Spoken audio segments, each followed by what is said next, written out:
최근에 미국에 있는 우리 한인 교인들을 대상으로 평신도 설문조사한 내용이 나와 있습니다. 그 주제는 뭐냐면 신앙생활을 하면서 가장 스트레스를 받는 경우는 언제인가라고 질문했습니다. 여러분 교회 나오면서 신앙생활 하면서 가장 스트레스를 많이 받는 때가 어떤 경우입니까? 놀라웠게도 제1, 2가 목사의 설교입니다. 아니 목사의 설교를 통해서 은혜를 받아야지 스트레스를 받으면 어떻게 하겠어요? 그런데 목사님들이 설교 때문에 스트레스 받는 거는 맞아요. 매주일마다 저희들은 스트레스가 참 많습니다. 그리고 야 이거 언제까지 내가 이걸 해야 되나, 이게 이제 나이가 점점 먹어가는데 컴퓨터로 작업을 해야 되고 보통 힘든 일이 아니죠. 그러니까 목사들은 설교 때문에 스트레스 받아요. 그런데 교인들이 설교로 스트레스를 받는다는 게 무슨 소린가 했더니, 어떤 경우에 그러면 스트레스가 되느냐 했더니 목사님들이 너무 지식적인 설교를 하고 가르치려고 할 때 피곤하고, 그 다음에 한 이야기를 자꾸 반복하는 그런 지루한 설교, 그 다음에 쥐어짜는 듯한 억지 설교, 헌금 전도를 강요하는 설교, 정죄, 죄의식을 갖게 만드는 그런 설교를 들으면 부담감과 압박감이 더해져서 스트레스를 받는다, 그렇게 이야기하고 있습니다. 뭐 쉽게 얘기하면 내 귀에 좀 불편하고 듣기 싫은 그런 이야기를 자꾸 들어야 될 때는 인간인지라 좀 마음속에 부담이 온다고 하는 이야기겠죠. 그러면 이제 참고로 두 번째로 스트레스를 받는 경우는 뭐냐 했더니 역시 교우 관계, 성도들 사이에 여러 가지 얽히고 설킨 것 때문에 많이 힘들다 했고요. 세 번째로 나오는 것은 바로 구역예배, 우리로 말하는 목장입니다. 왜 미국에서는 이런 이야기가 나오냐면, 이게 이제 주로 매주일마다 집집마다 돌아가면서 이제 예배를 드리는데, 그것이 상당히 부담이죠. 사실 집 청소도 해야 되고 식사 대접도 해야 되고 뭐 간단하게 하라 그러지만 그게 또 집 내막을 또 다 보여야 하고 이러니까 그게 좀 스트레스다, 이렇게 이제 이야기가 나왔습니다. 그런데 여러분, 오늘 저는 이 시간 그런데 재밌는 것은 또 하나 있어요. 아이러니컬하게도 그러면 이 스트레스를 어떻게 푸냐, 신앙생활 속에서 그랬어요. 그랬더니 예배 가운데 스트레스가 풀린다 그랬어요. 그 예배의 핵심이 뭡니까? 목사의 설교예요. 결국은 또 목사님 설교를 통해서 은혜를 받고 또 하는 것이죠. 그러니까 이 설교라는 것은 그 양면의 칼과 같아요. 그래서 한편으로는 은혜가 되기도 하지만 어떤 때는 부담을 갖기도 하는 그런 특징을 갖고 있는데, 문제는 그 기준이 나예요. 내가 듣기 거북하면 스트레스고, 내가 듣기에 좋으면 이제 은혜가 되는 거죠. 여러분, 설교는 어차피 제가 가끔 이야기하는 것처럼 이건 거룩한 부담입니다. 부담을 느끼지 않으면 여러분이 하나님의 말씀이라고 볼 수 없어요. 하나님의 말씀은 나의 삶과 상당히 높은 그 수준의 요구를 하고 있기 때문에 우리는 항상 부담을 느낄 수밖에 없어요. 그런데 그 부담은 많이 가질수록 우리가 더 거룩해지고, 부담을 많이 가질수록 신앙이 더 성숙해질 수 있기 때문에 저는 그것을 거룩한 부담감이다, 이렇게 부르곤 합니다. 그런데 이제 제가 오늘 이 아침에는 여러분에게 좀 스트레스가 될 만한 말씀을 드릴 수밖에 없습니다. 우리 현대 목회자들이 주로 많이 설교하는 것이 구원, 천국, 축복, 사랑, 위로, 그리고 소망, 뭐 이런 거에 대한 메시지를 많이 전하죠. 반면에 죄, 징벌, 심판, 멸망, 그리고 지옥, 뭐 재림, 이런 거에 대해서는 좀 설교의 빈도가 적은 것이 사실입니다. 그 이유가 뭐냐면 성도들의 선호도에 목사들의 설교의 주제가 많이 좌우되는 경우가 있어요. 성도들이 좀 강한 설교는 불편해하고, 너무 뭐 죄, 멸망, 지옥 이런 소리만 계속 들으면 힘들어하니까 이제 좀 소망, 사랑, 이런 위로, 이런 이야기들을 많이 하기도 하죠. 그래서 어떤 목사님은 아예 이런 주제 설교를 안 하고 그냥 강해 설교를 해버려요. 강해 설교를 하면 거기에는 내가 설교하기 불편한 이야기도 순서대로 하기 때문에 그냥 나올 수밖에 없고, 또 교인들이 듣기가 좀 거북해도 하나님 말씀 순서대로 하니까 무슨 의도를 가지고 저렇게 한다고 생각하지 않기 때문에 받아들일 수밖에 없죠. 그런데 희한하게도 강해 설교를 해도 꼭 그 설교 듣고 부담 가질 사람이 또 그날 나와요. 그래서 그게 딱 매치가 돼요. 그래서 이게 하나님의 섭리다라고 하는 것을 우리가 깨닫게 되는 거고, 설교 말씀은 듣기 싫든 부담되든 좋든 무조건 아멘으로 받는 것이 여러분의 영적 생활의 유익함을 믿으시기 바랍니다. 여러분, 오늘 본문에 보면 이 구원과 천국에 대한 이야기를 하려면 할 수 없이 우리가 살필 수밖에 없는 것이 바로 지옥에 대한 이야기입니다. 예수님이 들려주신 부자와 거지의 비유예요. 그런데 어떤 사람은 이게 비유가 아닌 것 같다 그래요. 왜냐하면 거지는 이름이 나와요. 나사로라고 하는 이름이 나오는데, 그러면 이게 실화가 아니냐 이렇게 생각할 수도 있는데, 왜 우리가 이렇게 아이들한테 옛날 이야기할 때도 옛날에 영희와 철수가 살았어, 그 실화가 아니라도 이름을 이렇게 대는 수가 있잖아요. 그러니까 나사로라는 그 이름을 예수님이 이렇게 부르면서 비유로 하신 말씀이라고 보시면 됩니다. 누가복음에만 사복음서 중에 유일하게 실려 있습니다. 내용은 그런 것이죠.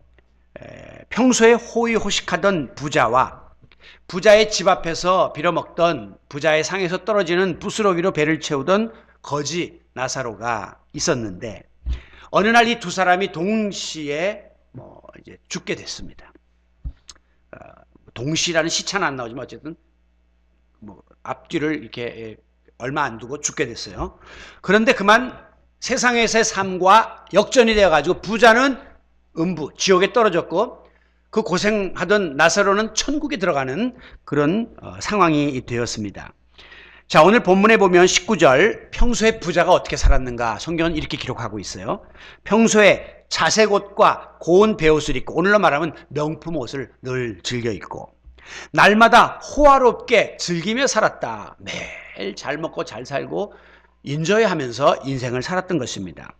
그런데 그 집 문 앞에서 구걸하는 거지 나사로를 쳐다도 안 봤다는 거예요. 여기 보면 나사로가 온몸에 헌대가 투성이가 돼가지고 개들이 와서 헌대를 핥을 정도로 비참한 삶을 살았는데도 그는 거지를 외면하는 삶을 살았다. 이렇게 성경은 기록합니다. 오직 자기 한 몸뚱어리만 챙기고 자기 배만 불리우는 일에 집착했던 아주 좋지 못한 그런 사람의 샘플이에요.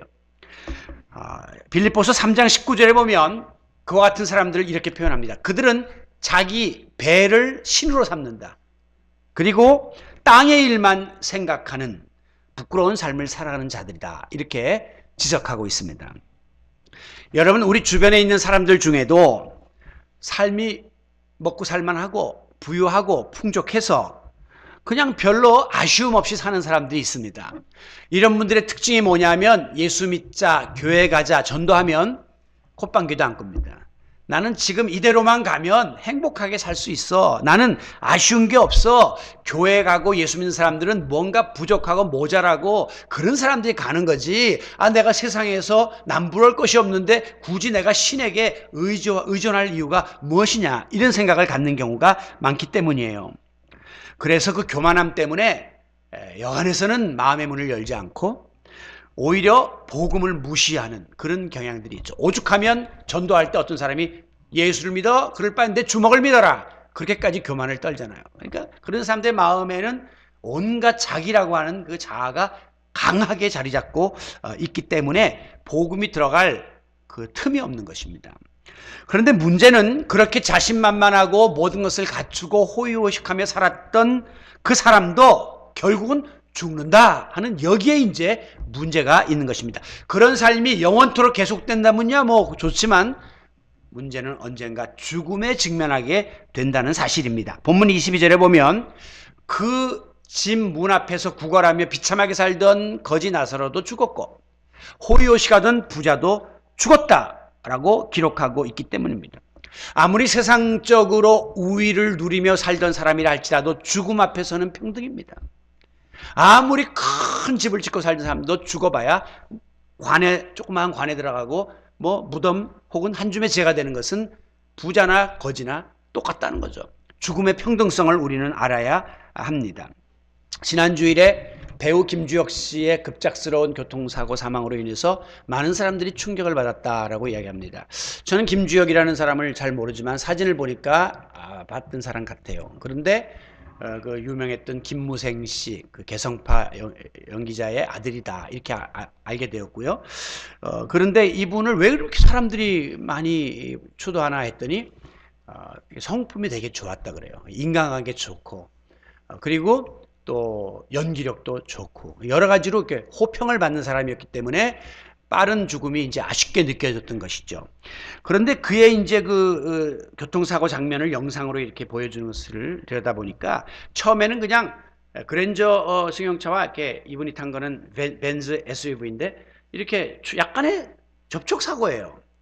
보통 그러면 이제 차를 세우고 깜빡이를 켜고 내려서 서로 살피잖아요. 그런데 느닷없이 이 김주혁 씨가 탄 차가 속도를 내기 시작하더니 휙 하면서 한 번 더 치고 그 다음에 벽에 가서 건물에 부딪히고 계단으로 굴러서 화염에 휩쓰이게 된 거예요. 그래서 이제 직접적인 사인은 이 두부 손상으로 이렇게 이제 죽게 되었다라고 하는데요. 그 스토리를 보니까 3일 전에 서울 어워즈라고 하는 영화 배우들한테 주는 그 시상식에서 나무 조연상을 받았답니다. 그리고 또 1박 2일이라고 하는 그 예능 프로그램에도 나가서 활동을 하면서 이제 배우로서 이제 막 꽃을 피우면서 좀 뜰만한 그런 시점이 되었는데 그만 그 모든 앞날에 대한 희망과 기대가 그 2억짜리 벤츠 SUV와 함께 다 물거품으로 사라지고 말았습니다. 여러분, 하나님 모르고 사는 사람들 중에 특별히 이 죽음에 대한 현실성을 망각하며 사는 사람이 많습니다. 그 김주혁 씨들 오늘 내가 이런 사고로 세상을 뜰 거라고 꿈엔들 생각을 했겠냔 말이죠. 앞으로 자기의 연예 생활에 대한 기대를 부풀리며 살았겠죠. 많은 사람들은 그렇게 생각합니다. 나만은 오래 살고 건강하게 살고 나만은 어려움이 없을 것으로 착각을 하기 때문에 죽음에 대해서는 전혀 생각을 안 하는 거예요. 불신자들이 이 남의 장례식에 가서 그렇게 추도를 하고도 금방 나와서는 또 희희낙낙하면서 한 번쯤 죽음에 대해서 생각해 볼 만한데도 전혀 거기에 대해서는 의식적으로 생각을 하려고 들지를 않습니다. 저는 목회를 하면서 특별히 죽을 병에 걸려서 마지막을 마치는 그런 분들을 이제 만난 적이 많이 있는데 그들의 공통적인 고백이 뭐냐면 목사님, 내가 이런 병에 걸릴 줄은 꿈에도 상상도 안 했습니다. 그러는 거예요. 그렇지 않잖아요. 저는 저런 병에 나도 걸릴 수 있다 늘 생각하거든요. 나도 병으로 죽을 수 있다 늘 생각하는데 그분들 이야기는 뭐냐면 나같이 건강한 사람이 이런 병에 걸리라고는 나는 꿈에도 상상을 안 했습니다. 그러면서 꼭 이런 말합니다. 내가 이렇게 순식간에 쓰러질 줄 알았더라면 진작에 하나님 잘 믿을 걸. 진작에 교회 좀 헌금도 좀 많이 할 걸. 교회 봉사도 좀 할 걸. 사람들도 많이 사랑하며 살 걸 하면서 후회를 해요. 우리 서순영 집사님이 이번 주 쓴 컬럼이 공교롭게도 또 죽음과 사랑이라는, 그리고 또 제가 옆에 쓴 그 글도 덤으로 사는 인생인데 오늘 설교 사실은 서로 기대를 안 했는데 이런 말씀이 매치가 되었어요. 근데 우리 허 집사님 컬럼에 보면 4년 전에 오빠를 먼저 하나님 나라 보내고 또 우리 사랑하는 남편 이돈용 집사님도 2년 전에 보내고 나니까 막 가슴이 메어져서 견딜 수가 없어서 몇 번이나 응급실에 실려갔었다. 그렇게 말씀하시면서 그러면서 이랬죠. 이제 나는 산자들을 위해서 더 잘 살아야 되겠다는 결심을 했다.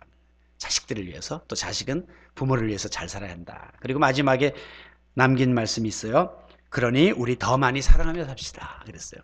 여러분, 지금 우리는요, 사랑하며 살기에도 아까운 시간들을 가지고 보내고 있습니다. 그런데 교회에서 아웅다웅해서는 안 돼요. 험담하고 미워해서는 안 돼요. 너무 아깝지 않습니까? 언제 어디서 무슨 일이 날지 모르는데 사랑하고 위로하고 격려하다가 언제 어디서 하나님이 부르더라도 주님 앞에 갈 수 있는 우리 그리스도인들이 될 수 있기를 바랍니다.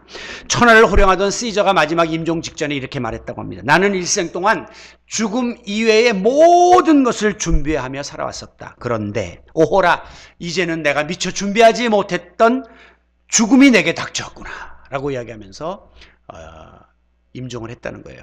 죽음 외에 노후 문제도 집 문제도 건강 문제도 다 내가 준비했는데 죽음을 준비하지 못하고 있다가 죽음에게 끌려가는 그런 자신의 상태를 한탄한 것이죠.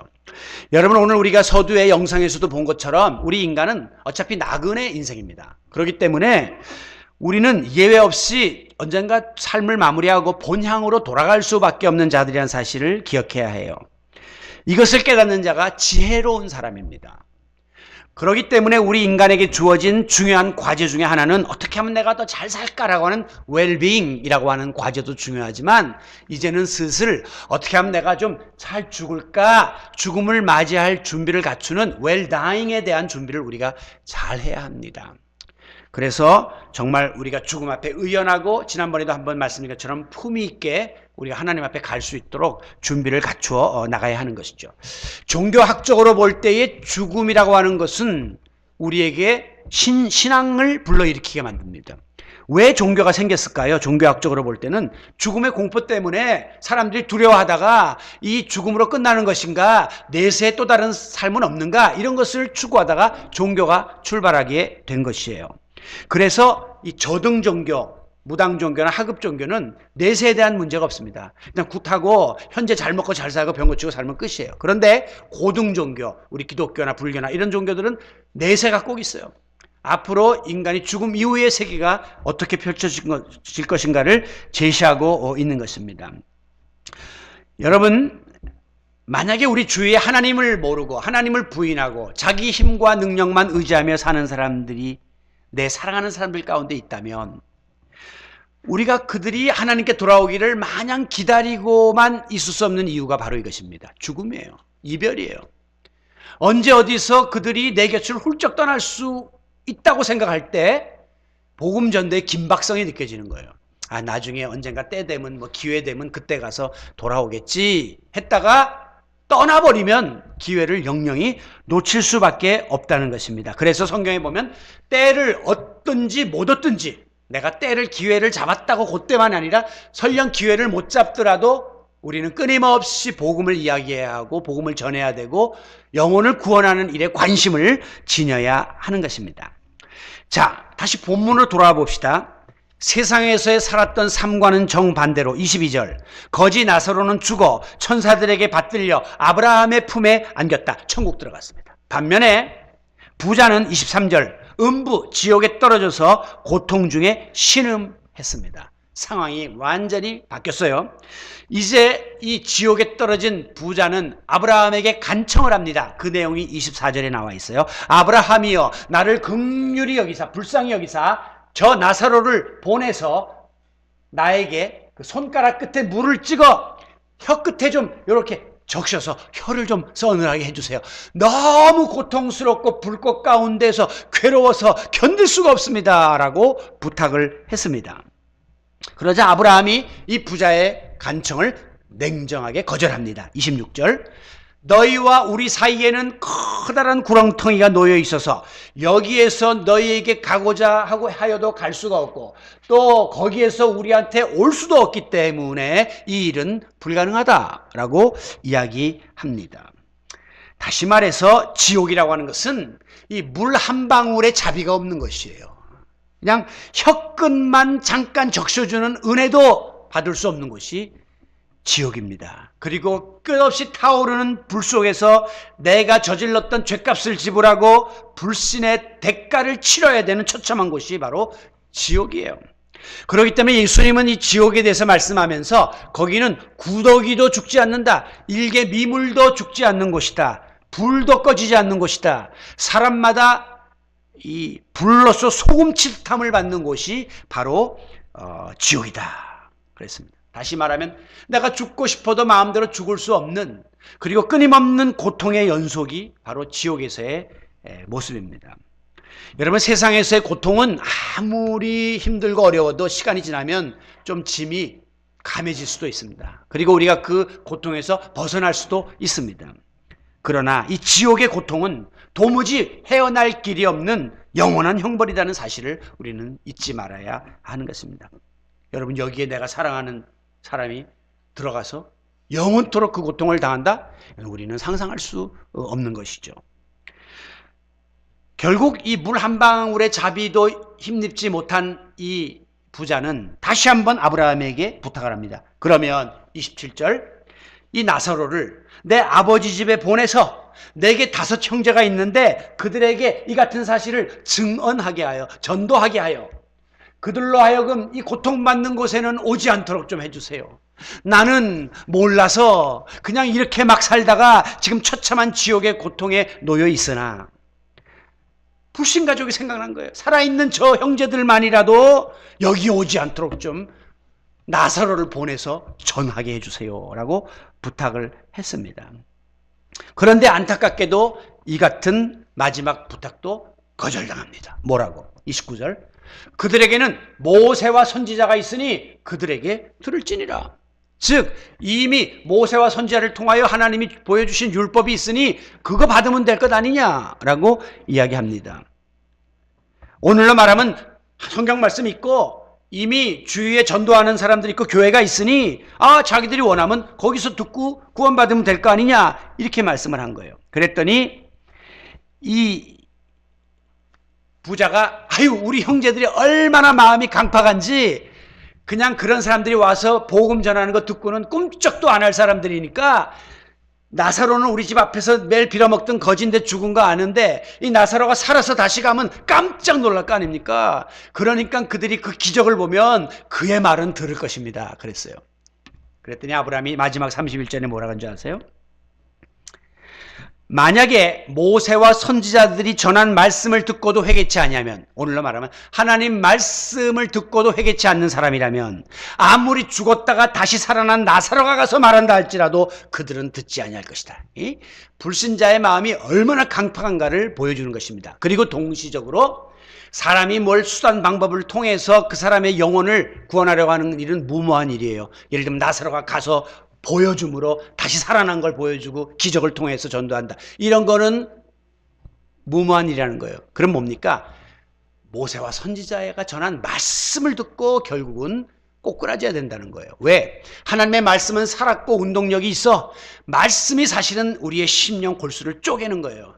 우리가 예수 믿게 된 건도 하나님 말씀 보고 우리가 예수 믿었지 무슨 기적 보고 예수 믿은 건 아니란 말이죠.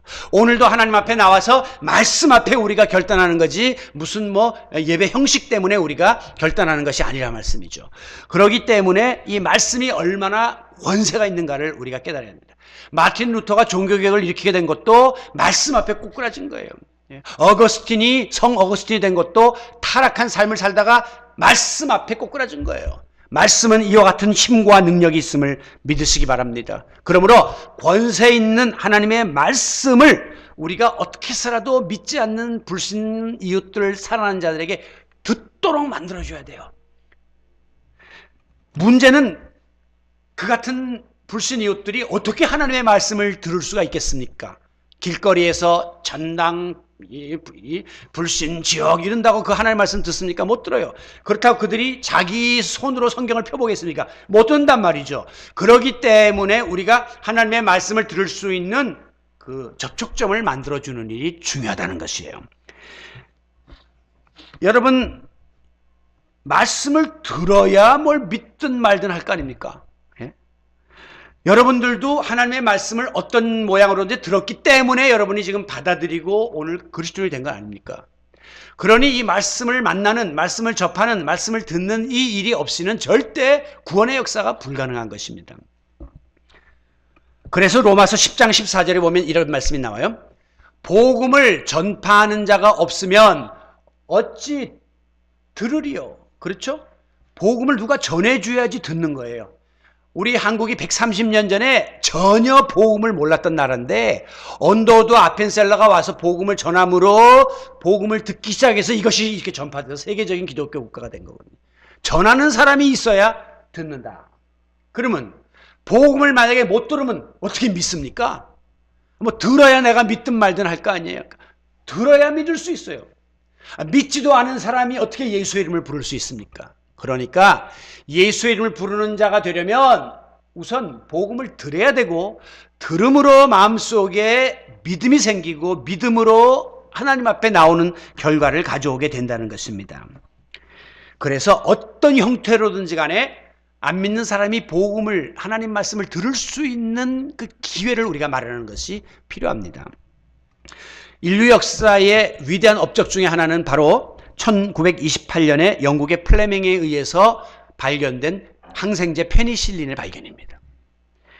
처음에 페니실린 주사를 사람들이 안 맞으려고 했습니다. 도망 다녔다고 기록되어 있습니다. 왜? 무서워서. 사람들이 소문이 나기를 이게 세균을 여기다 집어넣는 건데 세균에게 잘못 감염되면 죽는다라고 하는 헛소문이 돌았기 때문에 사람들은 다 회피하고 도망갔답니다.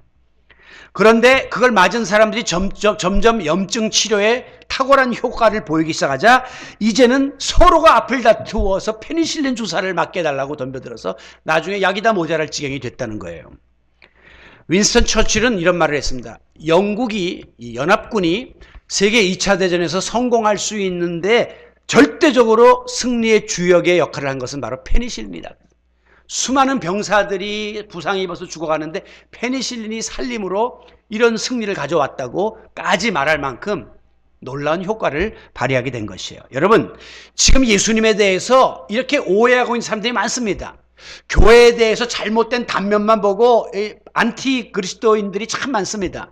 그래서 이거 맞으면 죽는다라고 했던 것처럼 이거는 아주 잘못된 것이다. 교회는 아주 그릇된 운영을 하고 있다. 뭐 목사들은 뭐 거짓말을 한다. 뭐 온갖 악소문 때문에 사람들이 교회에 대해서 호감을 갖지 못하고 복음을 안 들으려고 하고 교회를 회피하는 일들이 지금 벌어지고 있거든요. 오늘 이것을 어떻게 바로잡을 수 있습니까? 그 페니실린 주사를 맞은 사람이 내가 이 아픔에서 고통에서 벗어났다고 하는 증거를 전해야 하고 나타내 보여줘야 되는 거예요. 오늘 예수의 피로 주사를 맞고 구원받고 정결케 된 우리가 입을 열어서 다른 사람에게 내가 예수 믿은 다음에 이렇게 달라졌고 이렇게 좋아졌고 이렇게 회복됐다고 하는 사실을 전하지 않고는 이걸 들을 재간이 없는 것입니다. 간혹가다 우리 교인들이 그래요. 목사님 설교 참 정말 꿀 같고 어느 목사님보다도 말씀도 좋고 찬양도 좋고 다 인품도 좋고 좋은데 근데요. 사람들이 왜 이렇게 못 알아주냐 이 말이에요. 그러니까 이걸 방송국 CTS를 막 하고 CBS를 해서 알려갖고 사람들을 제가 늘 말하죠. 그거는 믿는 사람들이 보는 거예요. 만약에 와도 이 동네 사람은 다른 교인들 오는 거기 때문에 나는 그걸 원치 않는다는 거예요. 불신자들이 듣고 와야 되는데 불신자들이 이걸 들을 기회가 있습니까? 그 사람들이 왜 여기를 자기 발로 들어오겠습니까? 뭔가 매체가 있고 중개인이 있고 뭔가 소개인이 있어야지 한번 발이라도 디뎌보지. 그렇지 않고서 여기를 왜 그분들이 뭔 줄 알고 여기를 오겠냐 말씀이에요. 여러분 간혹 이 숨은 맛집들이 있습니다. 이 인근에도 있어요. 저는 이제 이 동네에 한 12년 있었으니까. 제가 한번 저기 지나가다가 길 건너에 조그만 이상한 조그만 문 하나를 발견했는데 그 앞에 막 이렇게 멕시코 스타일로 막 그림을 그려놓고 안에서 막 라틴 음악이 막 나오는 거예요. 제가 좀 호기심이 많아요. 그래서 이렇게 지하로 내려가 봤더니 이 별천지가 그 안에 있어요. 조그만한 데인데 멕시코 스타일로 다 만들어 놓고 유명한 이제 멕시칸 푸드를 파는 곳이에요. 저는 미국에서 멕시칸 음식을 되게 좋아했거든요. 우리 한국 사람하고 좀 입맛이 맞아요. 매콤하면서. 그런데 한국에 그 뛰어난 멕시칸 음식점이 별로 없어요. 그래서 아쉬워서 한번 거기서 시켜 먹어봤는데 어이구 제법 하는 거예요. 가격도 싸고 잘해요. 분위기도 좋고. 제가 어떻게 했겠습니까? 그 다음에 부교역자들 모시고 가서 먹었습니다. 지난 금요일 날도 또 먹었습니다.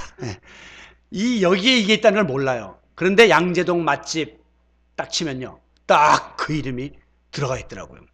여러분 평생 가야 내가 내 수준에서 내 발로 걸어가서 그 구석에 허름한 식당에 앉아서 밥을 먹으려고는 상상도 못했는데 누군가 먼저 맛을 본 사람이 기가 막히다, 값도 저렴하다, 분위기도 좋다, 야 거기 한번 가봐 라고 추천할 때에 반신반의하는 믿자 본전 한번 가보지 뭐 했는데 웬걸 대박이 터진 거예요.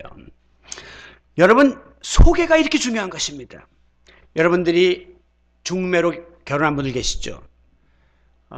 처음에는 못 믿었고 이렇게 조건들 이야기할 때 그랬지만 만나보니 야 평생을 함께할 만한 동반자가 된 경우도 있잖아요. 만약에 그 소개를 거부했으면 일생 동안 마주치지도 못했던 사람이거든요. 어떤 사람은 속으로 그 소개가 나의 운명을 이렇게 망쳐놨다 그런 사람도 있겠지만 어쨌든 간에 소개를 통해서 우리가 만남을 갖게 되는 것이에요. 그런데 재밌는 것은요, 내가 일단 먹었어요. 너무 맛있어. 그러면 내 마음속에 여기를 내가 비밀로 해야지. 나만 알고 나만 가서 먹고 나만 즐거워해야지. 이런 사람 절대 없습니다.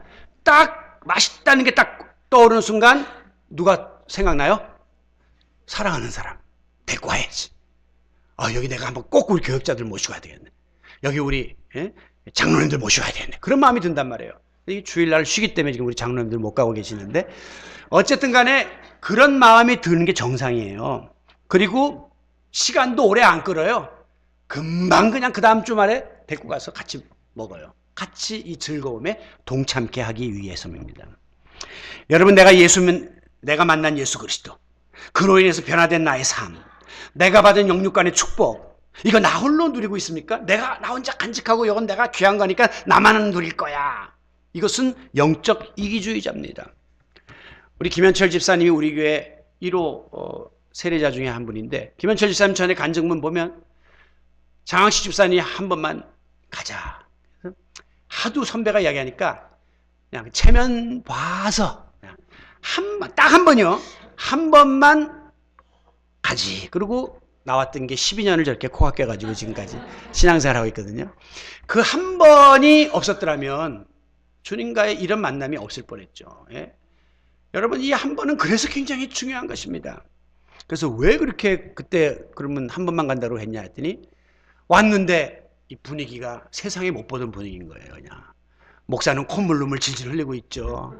교인들은 막 사랑한다고 막 부둥켜 안죠. 이게 이해 안 되는 이런 분위기에 마음이 움직이게 된 것이죠.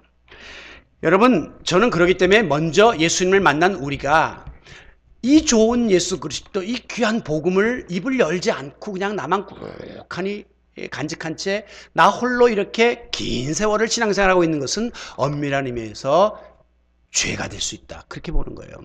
저는 이 죄목을 두 가지 제가 억지로 붙였습니다. 첫째는 복음 전도 직무유기죄. 우리 그리스도인은 복음을 전해야 될 책임이 있음에도 불구하고 직무를 유기한 죄. 두 번째, 상대방에 대해서는 그 사람 저렇게 가면 마지막에 천국 입성할 수밖에 없는데 지옥 입성 방조죄. 무서운 죄에 우리가 짓고 있는 겁니다. 여러분, 만약에 이렇게 하면 안 되는 거 알면서도 우리가 모른 척하면 그게 방조죄입니다.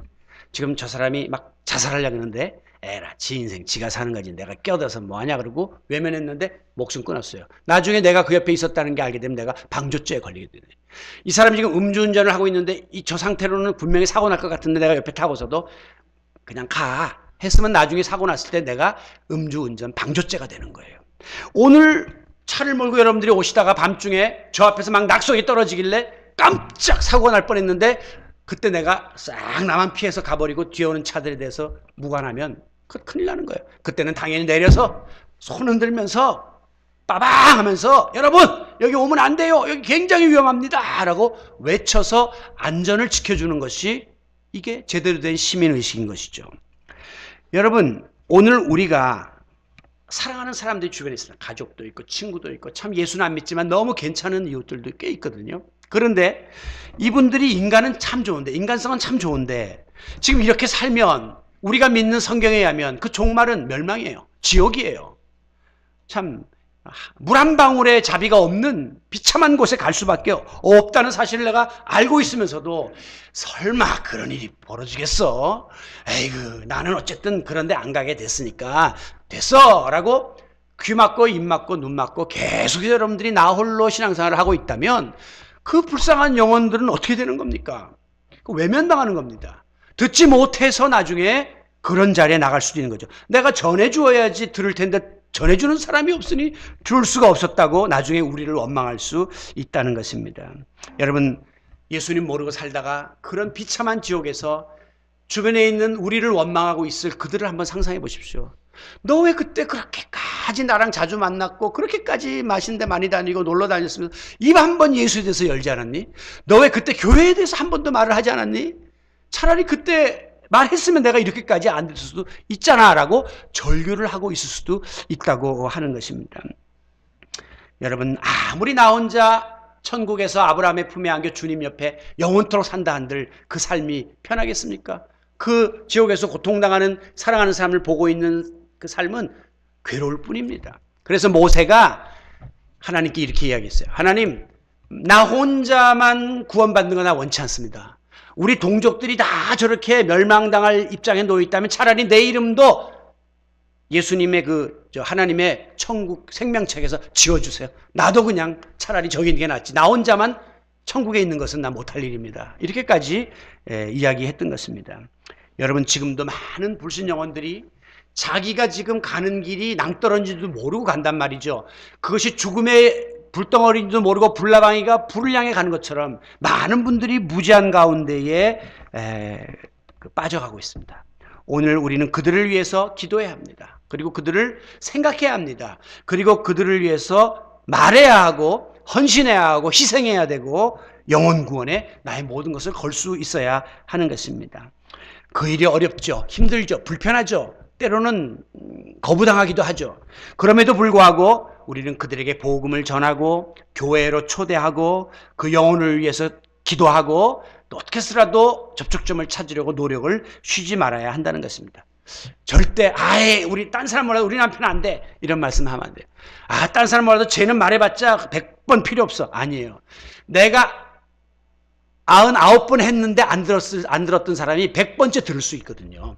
그래서 에디슨의 어머니는 에디슨이가 물어보면 끝없이 답해줬다는 거 아닙니까? 그거 답답하지도 않으세요? 그랬더니 내가 만약에 100번이면 알아들을 내 아들한테 99번만 하고 에이 이놈의 자식 틀렸구나 하고 접었으면 이 아이는 영원히 모르는 삶을 살 수 있었기 때문에 나는 100번이면 100번까지라도 끝까지 아들에게 답을 했다고 이야기하고 있습니다. 여러분, 겉보기에는 강해 보이고 겉보기에는 모자라는 것이 없어 보이고 말하는 거는 허풍을 떨어 보이지만 그들의 마음 깊은 곳에는 영적인 갈망이 있고 공허함이 있고 연약함이 다 있는 거예요. 이거를 우리가 사랑의 눈으로 바라볼 수 있어야 합니다. 여러분, 오늘도 우리는 이 처절한 고통 속에서 버림받은 영혼들의 울부짖음을 들어야 합니다. 나 손가락에 물 한 방울만 찍어서 내 혀끝에 대주기만 할 수는 없을까? 안 돼요. 그러면 나는 어차피 망가진 몸, 우리 식구들 지금 살아있는 사람만이라도 누가 가서 좀 이런 상황을 좀 이야기해주고 이렇게 되지 않도록 좀 전해줄 수 없을까? 라고 하는 이 부자의 절규가 바로 오늘 나의 절규가 될 수 있음을 기억하시기 바랍니다. 여러분, 일단 내가 죽어서 천국에 간 다음에는 살아있는 남아있는 가족에게 더 이상 전도할 기회가 없다고 오늘 성경은 이야기하고 있습니다. 부자처럼 이럴 줄 알았으면 하고 땅을 쳐도 늦는다는 거예요. 왜?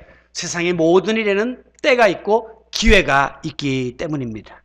운동 경기야 오늘도 탁구 시합을 하지만 몇 차례 엑서사이즈도 하고 한 번 졌다가 한 번 이기면 또 3판으로 붙고 기회가 오지만 인생살이는 딱 한 번이에요. 그냥 이렇게 살다가 죽으면 끝이에요. 종말이에요. 그리고 그 단 한 번의 삶으로 천국과 지옥이 판가름 난다는 겁니다. 굉장히 심각한 이야기예요. 2번 살 수 있다면, 다시 한번 기회가 있다면 어떻게 해보겠는데 기회가 없는 이 인생을 지금 각자가 살아가고 있다는 것입니다. 바로 이것이 우리가 사랑하는 사람을 무작정 기다릴 수 없는 이유고, 또 반대로 내가 그 사람 곁을 먼저 떠날 수도 있기 때문에 우리는 때를 얻든지 못 얻든지 입을 열어야 합니다. 복음전도 이 영혼 구원의 사명은 자꾸 뒤로 미루면 안 돼요. 조금 이따 나중에 좀 분위기 좋아진 다음에, 나중에 좀 나이 먹은 다음에, 나중에 좀 이해심이 많아진 다음에 하지. 그때 그분이 안 계신다니까요. 그때 내가 없을 수도 있다니까요. 그렇기 때문에 성령이 내 마음을 감동하실 때는 지치지 말고 입을 열어야 합니다. 그리고 어떤 형태로든지 환경을 조성하려고 노력해야 하고 전도의 기회를 타서 우리가 하나님의 복음을 전해야 하는 것입니다. 내가 사랑하는 사람과 시간은 무작정 우리를 기다려주지 않기 때문입니다. 이런 글이 있습니다. 지금 하십시오. 할 일이 생각나거든 지금 하십시오. 오늘 하늘은 맑지만 내일은 구름이 끼는지 모르기 때문입니다. 친절한 말 한마디가 생각나거든 지금 하십시오. 내일은 당신의 것이 아닐지도 모르기 때문입니다. 사랑하는 사람은 언제나 당신 곁에 있지 않습니다. 사랑의 말이 있다면 지금 하십시오. 미소를 짓고 싶으면 지금 웃어주십시오. 당신의 친구가 떠나기 전에 지금 당신의 미소를 지어주십시오. 불러야 할 노래가 있다면 지금 부르십시오. 당신의 해가 지면 노래 부르기에는 너무나 늦습니다. 당신의 노래를 지금 부르십시오. 지금 내가 해야 할 일을 결심하고 결단하는 일이 중요하다는 것을 보여주는 말씀입니다. 여러분, 가장 소중한 사람 누굽니까? 가장 사랑스러운 사람 누굽니까? 그분이 호련히 내 곁을 떠나기 전에 가신 다음에 가슴 치며 후회하고 가신 다음에 제사상 잔뜩 차려놓고 아쉬워하기 전에 그 영혼을 하나님께로 인도하고자 우리는 나서야 합니다. 그리고 이 일을 위해 기도해야 합니다. 그리고 복음을 전해야 합니다. 모든 일에는 계기가 있습니다. 그래서 제가 마음속에 우리 교회는 뭐 총동원 전도주일이라든가 이런 거 굳이 하지 않습니다. 뭐 숫자를 뭐 정하고 뭐 이런 하나의 그 이벤트성 그런 것을 원치 않지만 저는 이번 11월 19일 날 추수감사절을 하나의 계기로 삼았으면 합니다. 그래서 우리가 하나님 앞에 뭐 농사진 것 갖다 드리고 이런 건 없지만 한 영혼을 주님 앞에 추수할 수 있는 그런 계기가 되면 얼마나 좋을까. 그저 복잡하게 크게 거창하게 생각하지 마시고 내가 사랑하는 가족, 또 친구, 이웃, 또 누군가 그 사랑하는 그분을 한번 하나님께로 모셔서 말씀 듣게 하는 것. 여기까지만 해도 그 다음은 하나님이 알아서 하시는 거거든요. 이 일이라도 내가 좀 해봐야지. 이 일조차도 못한다면 내가 어떻게 그리스도로서의 사명을 감당하는 것이란 말인가. 장기간 결석하고 있는 분들, 낙심한 분들, 또 여러분의 자녀들 중에 멀리 있는 분들 다 초대해서 하나님 앞에 구원의 복음을 듣고 또 하나님이 역사하시면 예수 그리스도 영접할 수 있고 또 그렇지 않다 할지라도 교회에 대한 좋은 이미지를 가지고 또 거기에 대해서 뭔가 시발점이 제시되는 그런 귀한 계기가 될 수 있도록 오늘도 영혼 구원에 대한 관심을 드높이며 하나님 앞에 더 최선을 다하기로 결심을 하는 우리 모든 성도 여러분들이 되시기를 한 영혼을 천하보다도 귀히 여기셨던 예수 그리스도의 이름으로 축원합니다.